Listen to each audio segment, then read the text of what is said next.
আজ পৌরা অষ্টমী, গ্রাম বাংলার বিশেষ লৌকিক উৎসব।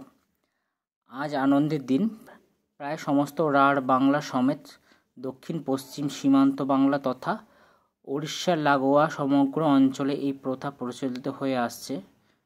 অঘ্রাণ মাসেই হয় পৌরা অষ্টমী পুজো, কিন্তু এবছর পুজো যেহেতু এগিয়ে, তাই কার্তিক মাসেই এই তিথিটা পড়েছে। পৌরা কথার অর্থ হলো বাড়ির বড় সন্তান, তাই এই বড় সন্তানকে কেন্দ্র করে এই পুজোটা হয়।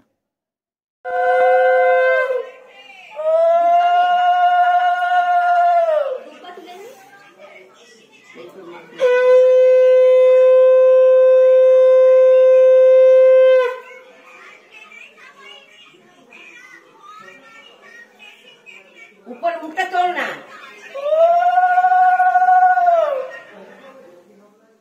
এদিকে তাকা, এদিকে তাকা। ঠিক আছে।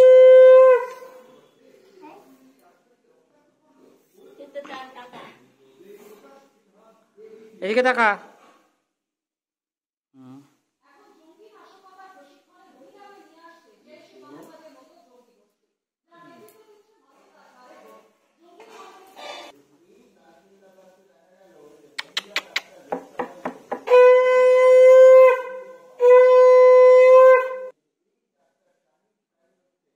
টাকা দিকে।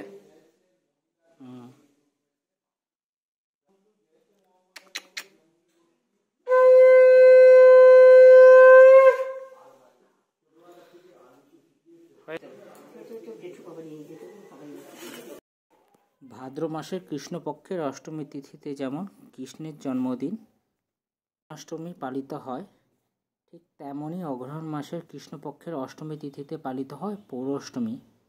কিন্তু যেহেতু এবছর পুজো এগিয়ে হয়েছে, তাই এই পৌর অষ্টমীটা অঘ্রাণ মাসে না হয়ে কার্তিক মাসে হয়েছে। এই বছর আমার মেয়ের প্রথম পৌর অষ্টমী পুজো পালিত হয়েছে, যেটি আমার মা করেছে। এটি সাধারণত মা বা ঠাকুমা দিদিমারা করে থাকে। বাড়ির বড় যারা সন্তান বা নাতি নাতনি যে বড়, তাদেরকেই পুজো করা হয়। প্রথমে তো তুলসী মঞ্চে নানা রকম সামগ্রী দিয়ে তুলসী ঠাকুরকে পুজো করা হয়, তারপরেই এই পৌরাদের পুজো করা হয়। পৌরাদের প্রথমে নতুন বস্ত্র, কোমরে ঘুমসি এবং গলায় মালা পরানো হয় এবং ধান দুপুরে তাদের আশীর্বাদ করা হয়।